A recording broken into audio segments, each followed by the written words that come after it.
Thank you so much, sir. May I request you all to kindly take your respective seats.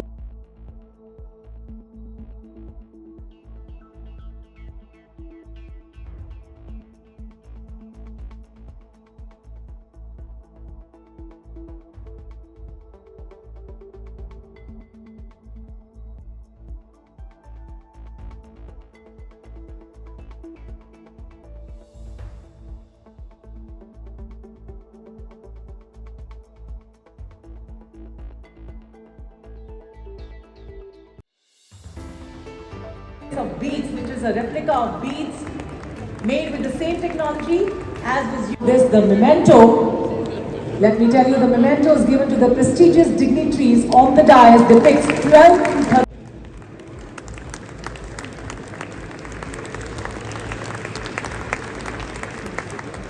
To give him a warm Constraint of time, I am not reflecting in detail, but it is very interesting, informative, knowledgeable, and absorbing. This maritime complex, heritage complex, will be enlightening to inquisitive minds.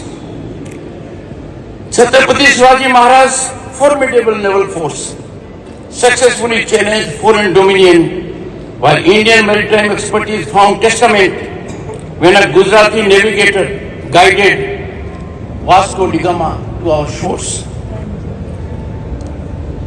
The Indian Navy's sacred motto, Chalo Uruna, eloquently embodies our enduring respect for maritime forces. And it translates, may the Lord of the water be auspicious unto us.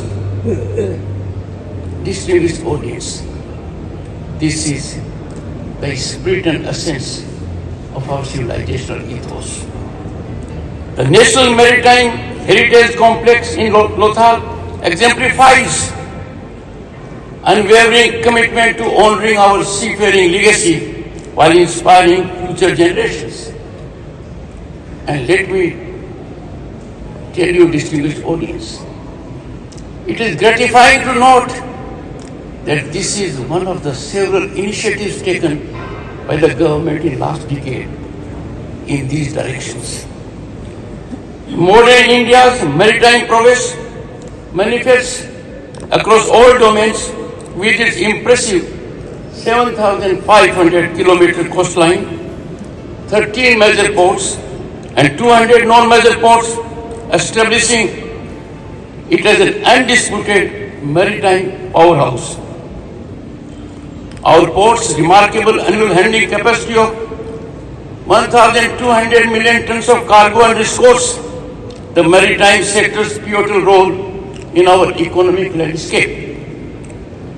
The maritime sector facilitates an extraordinary 95% of India's trade volume, and that accounts for 70% of its value, capitalizing on our strategic Indian Ocean position. India is strategically developing its blue economy, emphasizing sustainable ocean resource utilization for economic growth and employment generation. With the global blue economy projected to reach $6 trillion by 2030, India's maritime sector stands poised to play a transformative role in our emergence as the world's third largest economy. The visionary Sagarmala program seamlessly integrates ports with industrial clusters, optimizing logistic networks and fostering comprehensive coastal development.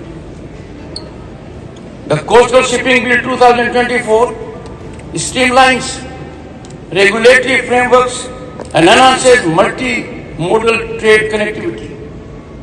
Distinguished audience, as a matter of fact, during last decade, we have unshackled ourselves from colonial legacy also with respect to laws. And our laws are very forward-looking when it comes to harnessing modern technologies, including disruptive technologies. As a matter of fact, we are at the cusp of new industrial revolution. and this new industrial revolution, the audience will be happy to take note. India is amongst frontline nations. India stands today as an emerging maritime powerhouse, strategically leveraging our geographical location and advanced infrastructure to spearhead global maritime initiatives. Through sophisticated maritime diplomacy, particularly initiatives like Sagar, security and growth for all in the region, we are fostering robust international partnership and ensuring regional stability across the Indo-Pacific. Rule-based order is quintessence, and India is taking initiatives and lead to ensure that there is larger subscription to rule-based regime on seas. I am quite confident and optimistic that this two-day Maritime Heritage Conclave 2024 renews our collective dedication to honoring our maritime legacy while advancing towards sustainable innovation. Honorable members, India has seen phenomenal economic upsurge, exponential infrastructural growth, deep digitization.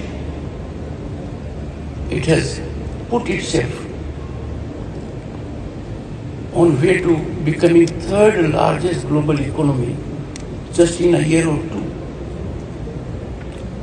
India, a developed nation, is no longer a dream.